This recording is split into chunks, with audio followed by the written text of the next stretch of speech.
너희에게 쓰는 것은 너희로 죄를 범하지 않게 하려 함이라. 만일 누가 죄를 범하여도 하나님 앞에서 우리에게 대언자가 있으니 곧 의로우신 예수 그리스도시라. 그는 우리 죄를 위한 화목 제물이니 우리만 위할 뿐 아니요 온 세상의 죄를 위하심이라. 아멘. 또 여러분을 만나게 돼서 반갑고요. 또 특별히 또 새로운 또 채원이하고 다솜이도 와서 더 반갑습니다. 그리고 오늘 사랑스러운 우리 아이들이 또 함께하는 게 참 즐거운 일인 것 같습니다. 예배 훈련이 여러분 쉽지 않습니다. 그죠? 쉽지 않지만 오히려 여러분들이 예배 잘 드리는 태도로 보고 우리 아이들도 잘 자랄 겁니다. 저는 믿습니다. 우리 부모님들을 믿고 그리고 여러분 가운데 일하신 하나님도 믿습니다. 우리는 계속해서요 요한 1서를 살펴보고 있습니다. 오늘은 요한 1서 강의 8번째 시간이거든요. 오늘의 제목은요 예수 무죄를 외치다입니다. 뭐라고? 예수 무죄를 외치다. 오늘 본문은요 우리를 위해서 그리스도가 하신 일과 지금도 우리를 위해서 하고 계신 일을 알려줍니다. 여러분, 무죄를 외치는 장소가 어딘가요? 어디에서 우리는 무죄라는 말을 하죠? 맞아. 법정입니다. 맞습니다. 그럼 법정에서 무죄를 외치는 사람이 누구일까요? 물론 피고인이 나는 무죄야 라고 할 수 있습니다. 하지만 동시에요, 피고인의 모든 것을 변호하는 어떤 존재가 있죠? 변호사가 있습니다. 저는 오늘 죄인인 우리를 위해서요, 무죄를 외치는 분에 대해서 알아보려고 합니다. 쉽게 말하면 이렇게 말할 수 있을 거예요. 우리의 변호사이신 예수님을 알아볼 거라고요. 오늘 설교를 통해서요, 왜 예수님이 우리의 변호사시고 이 사실이 우리의 삶을 어떻게 바꾸는지를 알아보도록 합시다. 저는 오늘 3가지 대지로 설교할 거예요. 3가지 대지요. 첫 번째는요, 우리에게 변호사가 필요하다. 우리에게 변호사가 필요하다는 걸 말할 겁니다. 그리고 두 번째 대지는요, 우리의 변호사이신 예수님에 대해서 말할 거예요. 우리의 변호사이신 예수 그리스도. 그리고 마지막 세 번째는 예수님이 우리에게 변호사인데 사는 사실이 우리를 어떻게 바꾸는지를 얘기할 겁니다. 예수님이 변호사라면 우리의 삶이 어떻게 바뀌는지에 대해서 얘기해보죠.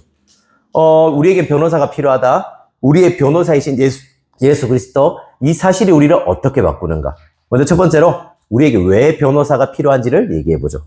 우리 요한일서 2장 1절 말씀 같이 한번 볼까요? 2장 1절. 오늘 본문이 1절입니다. 1절 다 같이 한번 읽어볼까요? 시작. 자녀들아, 내가 이것을 너희에게 쓰면 너희로 죄를 범하지 않게 하려 함이라.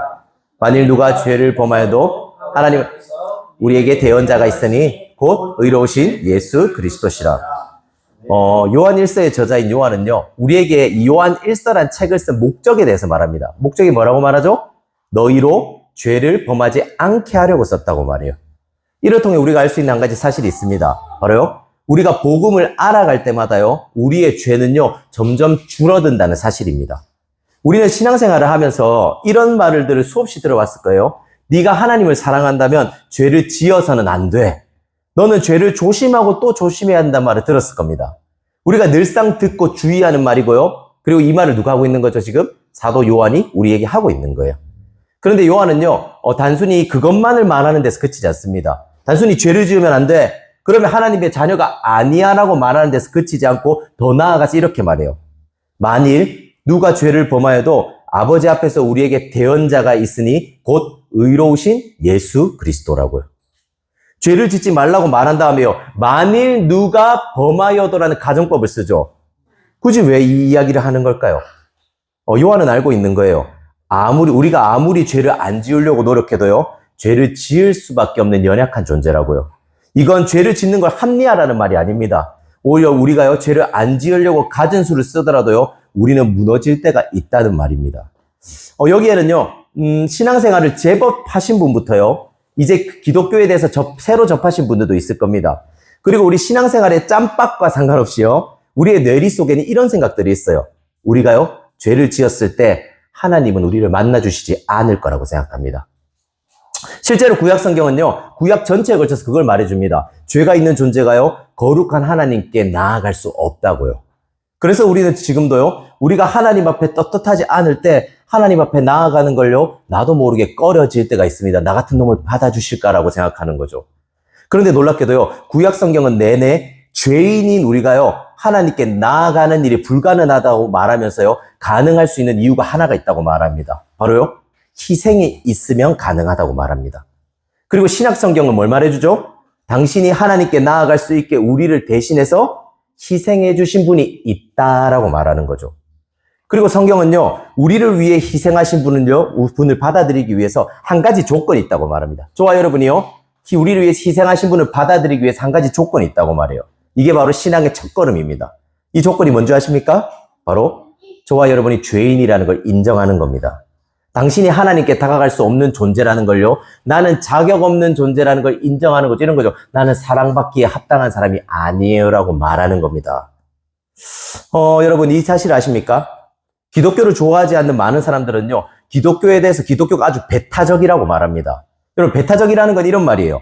자기들만 답이라고 말한다고요. 다른 종교는 무시하고 자기들만 답이라고요. 기독교는 이런 말을 합니다. 먼저 너희가 죄인이라는 걸 인정해야 된다.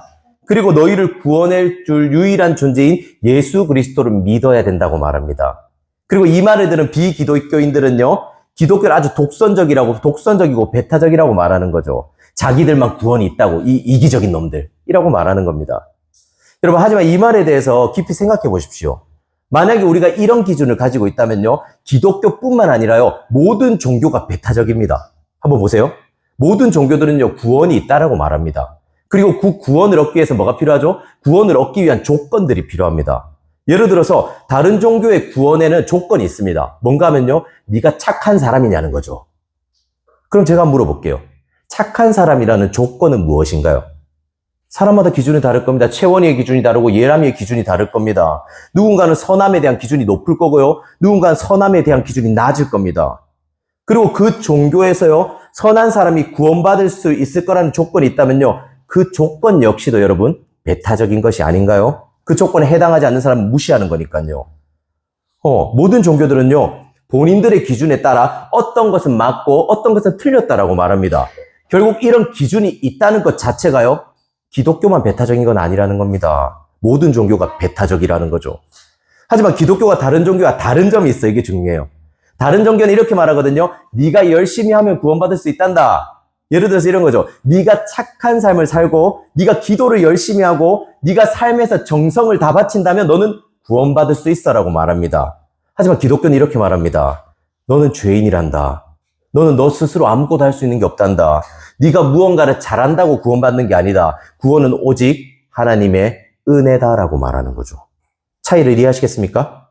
기독교는 우리가 선하고 착하게 산다고 구원받는 종교가 아니라고 말합니다.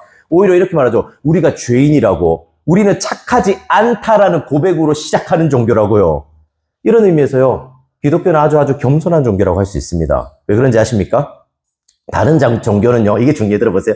다른 종교는요. 착한 사람이 구원받을 수 있다고 말하지만 기독교는요. 나쁜 사람도 예수 그리스도를 믿기만 한다면 구원받을 수 있다라고 말합니다.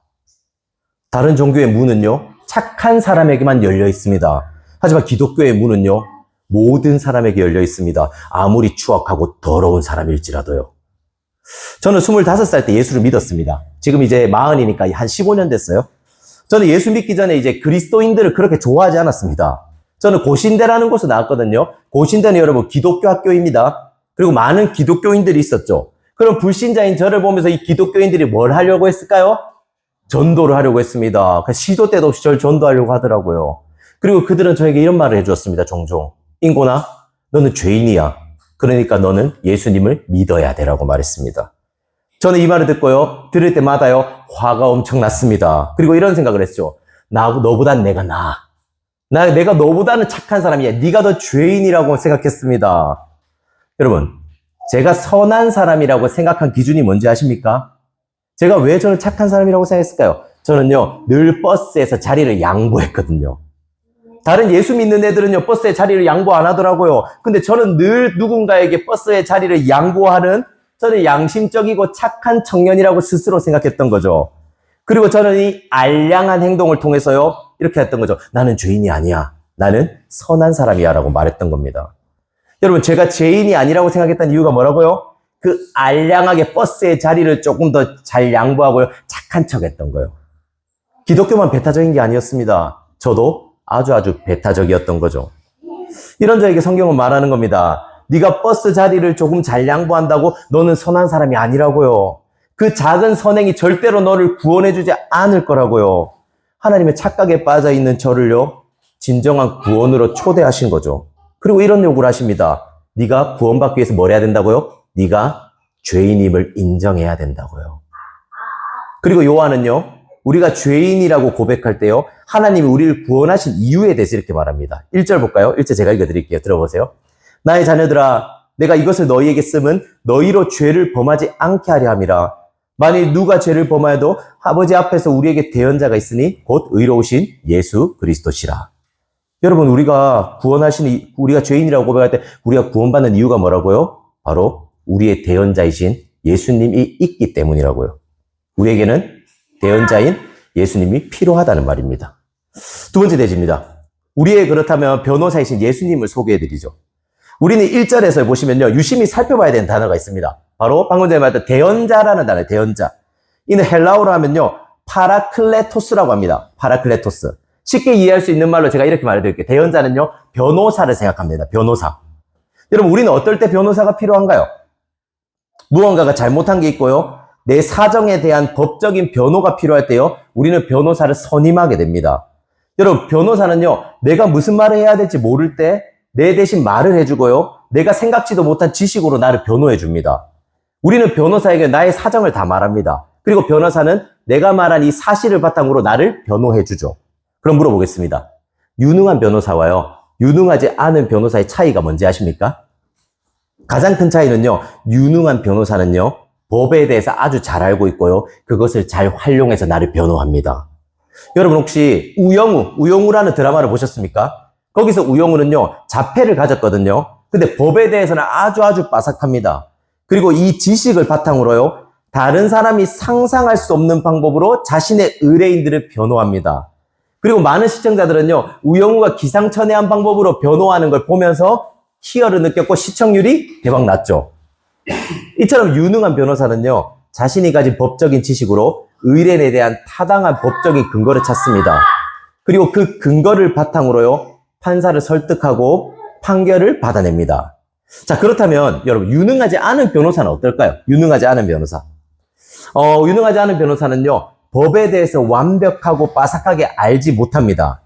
그리고 이 법에 대해서 빠삭하게 알지 못할 때 유능하지 않은 변호사가 어떤 방법을 쓰는지 아십니까? 여러분도 잘 알 거예요. 여러분, 이럴 때 있잖아요. 우리가 논리가 통하지 않을 때 특별히 여자분들 어떤 방법을 쓰죠? 눈물로 호소하는 거죠. 감정으로요. 그리고 이 요능치 못한 변호사도 마찬가지입니다. 여러분, 그 자리에서 눈물을 흘리는 거죠. 판사님, 이 사람이 불쌍하지 않습니까? 이런데도 판사님, 이 사람을 외면하시겠습니까? 라고 하는 겁니다. 하지만 진짜 정의로운 판사라면요, 이런 감성파리가 통하지 않습니다. 왜죠? 판사는 법적인 근거에 의해서요, 정확한 팩트로 판정을 내려야 되기 때문입니다. 자, 그럼 여러분은 어떤 변호사를 선임하겠습니까? 법적으로 아주 빠삭하고 유능한 변호사를 선임하겠습니까? 아니면요, 부족한 지식으로 감성파리를 또 모든 걸 덮으려고 하는 변호사를 선임하겠습니까? 당연히 유능한 변호사를 선임할 겁니다. 왜죠? 우리는 어떤 변호사인지에 따라서요, 나의 재판 결과가 달라진다는 걸 잘 알고 있기 때문입니다. 그리고 성경은 이렇게 말해요. 예수님이 우리의 최고의 변호사라고요. 예수님이 하나님 앞에서 우리의 죄를 변호해 주고요, 예수님이 하나님 앞에서 우리를 대신해서 빠삭한 지식으로 타당한 법적인 근거를 대서 우리를 변호하신다고요. 그리고 그분은 단순히요, 우리의 죄를 변호해 주는 정도의 변호사가 아닙니다. 우리를 위해서 의로운 삶을 사셨고요, 우리의 죄를 대신해 십자가에 죽기까지 하셨습니다. 우리가 받아야 될 모든 죄값을 스스로가 받으신 변호사입니다. 여러분, 수많은 변호사들이 변호를 하는 이유가 뭘까요? 수많은 변호사들이 변호를 하는 이유는요, 바로 돈을 받을 수 있기 때문입니다. 자신의 이익을 위해서 누군가를 변호하죠. 하지만 우리를 변호하는 진짜 변호사는요, 우리에게 돈을 받지 않습니다. 오히려 우리에게요, 자신의 목숨과 자신의 삶을 내어줍니다. 이건 이런 말입니다. 우리가 하나님 앞에 설 때요, 거룩하신 하나님이 이렇게 말할 겁니다. 죄인권, 넌 이번 한 주도 이런 죄를 지었구나. 넌 계속해서 끊임없이 쉬지 않고 내 앞에서 같은 죄를 반복해서 짓는구나. 안타깝지만 그런 너는 심판받아야 되고 너를 정죄할 수밖에 없구나라고 말할지 모릅니다. 이때 우리가 어설픈 변호사를 선임했다면요, 그 변호사는 이렇게 말할 겁니다. 재판장님, 제발 최인권 씨를 불쌍히 여겨주세요. 보세요, 죄를 안 지으려고 노력했단 말이에요. 어떻게든 잘 살아보려고 하고 노력하다가 죄를 지었다고요. 제발 한 번만 불쌍히 여기고 그냥 넘어가 주세요. 재판장에게 뭘 호소하는 거죠? 법적인 증거나 법적인 근거가 아니라 감정을 호소하는 겁니다. 불쌍히 여겨달라고요. 그럼 여러분, 재판관이요, 아이고 우리 인권이 불쌍하구나 하고 그냥 넘어갈까요? 그렇지 않습니다. 거룩한 재판장이에요. 감정 발휘는 통하지 않습니다. 그때 우리의 진짜 변호사이신 예수 그리스도는 이렇게 말하는 거죠. 아버지, 죄인권이 죄를 지은 것이 맞습니다. 하지만 그 죄값을 제가 십자가에서 모두 치루었습니다. 그리고 인권이가 살아야 될 의로운 삶을 제가 다 살았습니다. 저는 법적으로요, 인권이가 해야 될 일을 모두 이루어냈습니다. 제가 모든 형벌을 다 받았다고요. 그렇기 때문에 아버지는 인권이가 죄를 지을 때도 인권이를 보는 게 아니라 저를 보셔야 됩니다. 제가 인권이의 변호사라는 걸 기억해야 됩니다. 제가 인권이를 위해서 모든 것을 이뤘다는 걸 기억하셔야 됩니다라고 말하는 거죠. 자, 보십시오. 요한은 1절에서 이렇게 말합니다. 만일 누가 죄를 범하여도 아버지 앞에서 우리에게 대언자가 있으니 곧 의로우신 예수 그리스도시라. 요한은 말합니다. 우리의 변호사는 의로우신 예수 그리스도라고요. 자비롭고 사랑이신 예수 그리스도라고 말하잖아요. 보세요. 자비롭고 사랑이고 좋은 예수님이라고 말하지 않습니다. 뭐라고 말하죠? 의로우신 예수 그리스도라고 말합니다. 이건 이런 거죠. 그분이요, 감정을 가지고 우리를 변호하는 게 아니라고요. 오히려 법적인 증거를 가지고 우리를 변호하십니다. 내가 이미 값을 치렀습니다. 그러니 인권이에게 다시는 죄값을 치르게 하는 건 아주 부당한 일입니다. 그렇게 해서는 안 됩니다. 판사라면요. 라고 말하는 거죠. 결국 성경은 말하는 겁니다. 우리가 죄인임에도 하나님께 받아들여지는 이유는요, 그저 하나님이 우리를 사랑하시고 불쌍히 여기기 때문만은 아니라고요. 오히려 예수님이 십자가에서 이뤄낸 용서만이 아니라고요. 오히려 그분은요, 죄에 대해 모든 법적인 대가를 치르셨고 우리를 법적으로 완벽하게 자유롭게 해주셨답니다. 우리의 죄에도 불구하고요, 하나님 우리를 정죄하지 않는다고요. 왜죠? 예수 그리스도가 우리를 위해서요, 모든 법적인 요구를 이루셨기 때문입니다. 그래서 고린도후서 5장 21절 이렇게 말해요. 하나님이 죄를 알지도 못하는 일을 우리를 대신하여 죄로 삼으신 것은 우리로 하여금 그 안에서 하나님의 의가 되게 하려 함이라. 사랑이라고 말하지 않습니다. 뭐죠? 하나님의 의로운 사람이 되겠다고요. 마지막 대지입니다. 예수님이 여러분 변호사라는 사실이 우리의 삶을 어떻게 바꿀까요? 자, 여러분 여기를 한번 주목해 주십시오. 애기들은 좀 이따도 볼 수 있으니까요. 여기를 주목해 주십시오. 여러분 마지막 저는 이게 여러분에게 굉장히 중요하다고 생각합니다. 여러분 예수님이 변호사라는 사실이요, 여러분의 삶을 어떻게 바꿀까요? 예수님 우리의 변호사라는 사실을 알 때 우리는 죄책감에서 벗어날 수 있습니다, 여러분. 예수님 우리의 변호사라는 사실은요, 단순히 하나님이 감정적으로 우리를 사랑하신다는 데서 그치지 않습니다. 우리는 하나님 앞에서요, 감정을 넘어서요, 법적으로 의로운 존재로 인정받는다는 걸 말해줍니다. 여러분, 제가 왜 이런 말을 하는지 아십니까? 저는 이런 걸 봤어요. 우리는요, 이 사실을 자주 잊어버립니다. 우리는요, 하나님이 나를 사랑한다는 걸 알고 있습니다. 여러분, 여기 모르는 사람 거의 없을 거예요. 알 거예요. 그리고 나의 죄를 위해서 십자가에 죽으셨다는 것도 알 겁니다. 더 나아가서요, 과거와 현재의 미래의 모든 죄까지도요, 하나님이 용서하셨다는 걸 여기 있는 모두 다 알 겁니다. 저를 봐주세요. 애들 보지 마세요. 애기 볼 필요 없어. 애기 볼 필요 없어. 애들 원래 그런 겁니다. 애기 보지 마. 저를 봐주세요. 네. 모든 죄를 용서했다는 말입니다. 그럼 물어보죠. 여러분은 죄를 지을 때요, 어떤 마음이 드나요?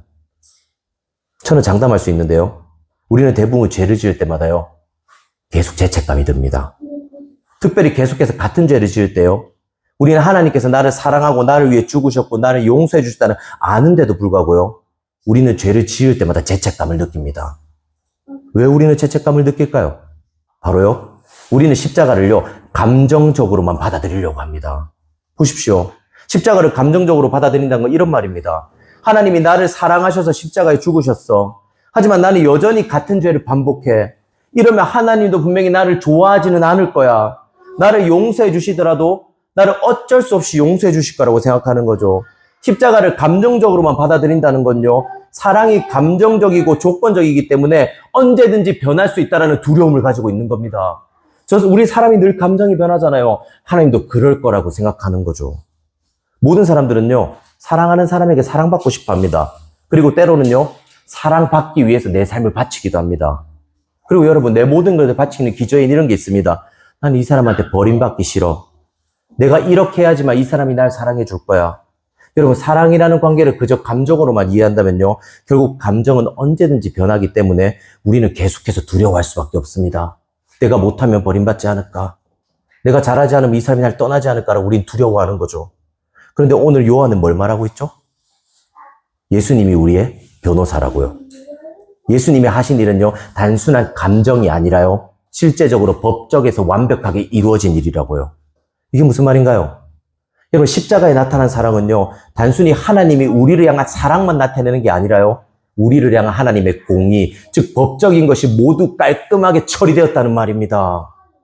예수 그리스도가 저와 여러분들을 위해 십자가에 죽으심으로 모든 법적인 대가를 치르셨다고요. 저와 여러분의 죄에 대해서요, 이미 법적에서요, 죄인고는 무죄다, 땅이라고요, 판결이 났다는 말입니다. 그리고 우리의 변호사이신 예수 그리스도는요, 저와 여러분이 계속해서 죄를 저지를 때마다 이 사실을 하나님께 말하는 겁니다. 아버지, 제가 죄인권을 위해서 모든 죄가를 치렀습니다. 죄인권을 벌하는 것은 정의에 어긋납니다. 죄인권은 무죄입니다. 그러니까 벌해서는 안 됩니다. 그리스도가요, 우리를 위해서요, 법정에서 끊임없이 무죄를 외치는 겁니다. 죄인권은 무죄라고요. 잘못한 게 없다고요. 내가 모두 다 죄값을 치렀다고요. 그래서 여러분, 로마서 8장 1, 2절 이렇게 말해요. 들어보세요. 그러므로 이제 예수 그리스도 안에 있는 자에게는 결코 정죄함이 없나니 이는 그리스도 예수 안에 있는 생명의 성령의 법이 죄와 사망의 법에서 너를 해방하였음이라. 저와 여러분이요, 예수 그리스도를 믿는다면 하나님 우리를 절대로 정죄하지 않습니다. 그리고 그 이유는요, 예수 그리스도가 우리를 위해서 모든 법적인 대가를 치렀고요, 지금도 우리를 위해서 그분을 변호하고 있기 때문이에요. 그래서 우리는 죄를 지을 때도요, 죄책감에서 벗어나요, 오히려 우리를 변호하시는 예수님을 바라보고 그분을 찬양할 수 있는 거죠. 마지막으로 한 가지 얘기를 해드리겠습니다. 이건 제 얘기입니다. 잘 들어보십시오. 저는 종종요, 제 안에 죄 때문에 괴로워할 때가 많습니다. 그리고 그 중에 저를 괴롭게 하는 이유 중에 하나는요, 부부싸움입니다. 저는 부부싸움이 대부분이요, 저와 아내의 욕심과 이기적인 마음 때문에 일어난다는 걸 알고 있습니다. 서로요, 부부가 서로 용납하지 못하고요, 서로 희생해야 되는데 희생하기 싫을 때 일어나는 게 부부싸움입니다. 그리고 대부분요, 저희 아내보다는 제 쪽에서 조금 더 문제가 있다는 것 저는 알고 있습니다. 그런데 이런 날이 있어요. 이날만은 싸우면 안 된다고 생각한 날이 있습니다. 이날만은 절대 싸우면 안 돼. 이날은 안 돼라고 생각한 날이 있어요. 여러분, 언제인지 아세요? 언제요? 아내 생일, 죄송한데 아닙니다. 토요일 저녁입니다. 당장 내일 예배를 드리러 가야 합니다.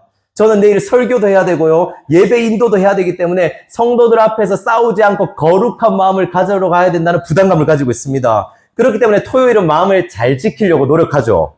하지만 이 모든 것이요, 제 뜻대로 되나요? 사실 어제도 싸웠거든요.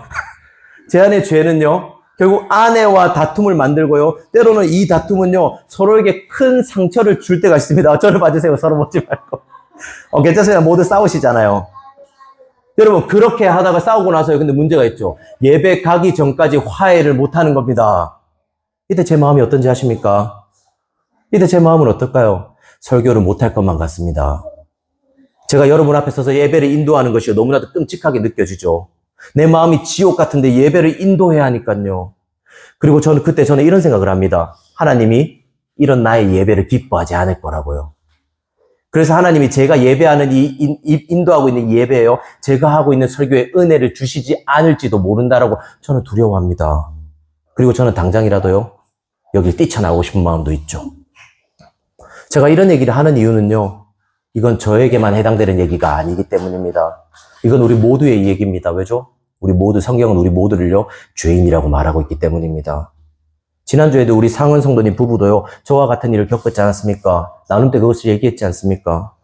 우리는 이처럼요, 내가 죄를 지었을 때, 내 마음이 죄로 인해서 무너졌을 때, 하나님도 나의 예배를 받지 않을 거라고. 그래서 이런 마음으로는 예배를 드리지 않는 게 맞다라고 생각합니다. 나 같은 놈은 자격이 없다라고 생각하는 거죠. 그때 예수 그리스도는 우리에게 말하는 겁니다. 네가 자격 없는 것을 아는 것이 은혜라고요. 네가 죄로 인해서 괴로워하고 마음이 무너져도요, 나는 예배드릴 자격이 없다라고 생각하는 것 자체가 은혜라고요. 그리고 더 나아가서 이렇게 말해요. 여기서 멈춰서는 안 된다고. 거기서 멈추지 말고요, 너는 내가 변호사라는 걸 기억할 필요가 있다고 말합니다. 지금 내가 너를 위해서 어떤 일을 했는지, 지금 너를 위해서 어떤 일을 하고 있는지를 기억하라고요. 네가 법적으로요, 무죄라는 선고를 받았다는 걸 기억하란 말입니다. 그분은요, 하나님 앞에서만 인권이는 무죄입니다라고 외치지 않습니다. 오히려요, 저를 향해서도 이렇게 말하죠. 인권아, 너는 무죄란다. 제가 죄를 지었을 때마다 예수님은 저에게 말합니다. 인권아, 너는 무죄야. 내가 이미 네 죄값을 모두 십자가에서 감당한단다. 그러니까 너는 정죄감을 느낄 필요 없이 그냥 하나님께 나아가면 돼. 하나님 너를 미워하지 않아. 죄를 지었다고 하나님 너를 버리지 않아. 죄를 지었다고 하나님 너를 포기하지 않는단다. 오히려 너는 나를 신뢰하고 하나님께 나아가면 된다. 라고 말하는 거죠. 사랑하는 여러분, 그리스도가 우리를 위해서 어떤 일을 하셨습니까? 그분이요, 우리를 법적으로 완전한 무결한 존재로 만들었습니다. 이것이 무슨 말인지 아십니까? 우리가 예배 오기 전에요, 어떤 죄를 짓고 왔더라도요, 우리의 마음이 여전히 하나님을 예배하지 못할 민망함과 연약함을 지녔다 할지라도요, 우리가 우리의 변호사이신 예수님을 믿기만 한다면요, 하나님 우리를요, 죄가 없는 예수님처럼 보신다고요. 하나님 우리를 예수님처럼 보십니다. 여전히 제가 아내와 화해하지 못하고요, 여전히 죄의 구렁텅이에 빠져있다 왔다 할지라도요, 하나님이 우리를 자신의 아들이신 예수님처럼 보십니다. 그리고 이곳에서요, 아직 예수님을 알지 못하는 분들이 있다면 한번 들어보십시오. 여태껏 여러분들이 어떤 삶을 살아왔는지, 여러분이 얼마나 많은 착한 일을 많이 했고 때로는 부끄러운 일을 많이 했는지는 그건 중요하지 않습니다. 여러분이 예수 그리스도를 믿기만 한다면요, 하나님은 여러분을요, 흠이 전혀 없는 자신의 아들인 예수님처럼 여길 겁니다. 이건 여러분이 더 착한 삶을 살아야 된다고 말하는 것도 아니고요, 여러분이 무언가 종교를 위해서 무언가 열심히 한다고 말하는 것도 아닙니다. 오히려요, 예수님이 여러분들을 위해서 그 일을 하셨습니다. 예수님이 여러분들을 위해서요, 자신의 삶과 생명을 드렸다는 걸 말해주고 싶습니다. 그리고 여러분은 이 사실을 믿기만 한다면요, 여러분은 여전히 형편없더라도 여러분은 완벽하게 사랑받을 수 있습니다. 여러분, 이 모든 사실을 알게 될 때요, 우리는 더 이상 하나님으로부터 도망치지 않습니다. 죄를 지을 때마다 하나님으로부터 도망치고 싶고 그분을 멀리하고 싶은 게 아니라요, 오히려 하나님께로 도망가고 싶어 합니다. 우리의 변호사를 찾는 거죠. 나를 변호해 주세요 라고 말하는 겁니다. 사랑하는 여러분, 늘 내가 지은 죄 때문에요, 죄책감에 시달릴 때가 많지 않지 않습니까? 우리는 십자가를 알잖아요. 하나님 날 사랑하는 거 알잖아요. 하나님 날 용서하는 거 알잖아요. 그럼에도 같은 죄를 반복해서 짓는 우리를 보면서요, 하나님 이런 날 받아주실까? 하나님이 날 좀 못 믿어하지 않을까라고 생각하지 않습니까? 여러분, 이제 그만 그 생각을 멈추십시오. 그분은요, 우리가 죄인임에도 불구하고 우리를 사랑하셨습니다. 그리고 우리를 의롭다 하셨고요, 지금도 우리를 위해서요, 법정에서 하나님께 제 인고는 무죄라고 말하고 계시고요, 그리고 우리를 향해서도요, 인고나 너는 무죄란다. 그러니 담대히 하나님께 나아가라 라고 외치시고 계십니다. 사랑하는 여러분, 그리스도께 오십시오. 여러분의 변호사이신 그리스도께 오십시오. 그리고 그분 안에서요, 참된 자유를 누리십시오. 우리 한번 이 시간요, 우리 찬양하고 한번 기도했으면 좋겠습니다. 제가 악보를 보내드렸나요? 우리 예배합니다라는 찬양인데요,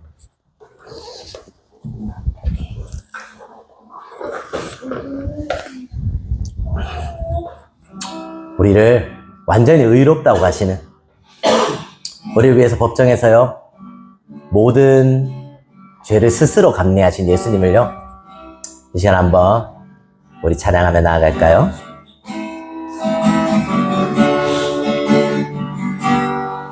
완전하신 나의 주, 완전하신 나의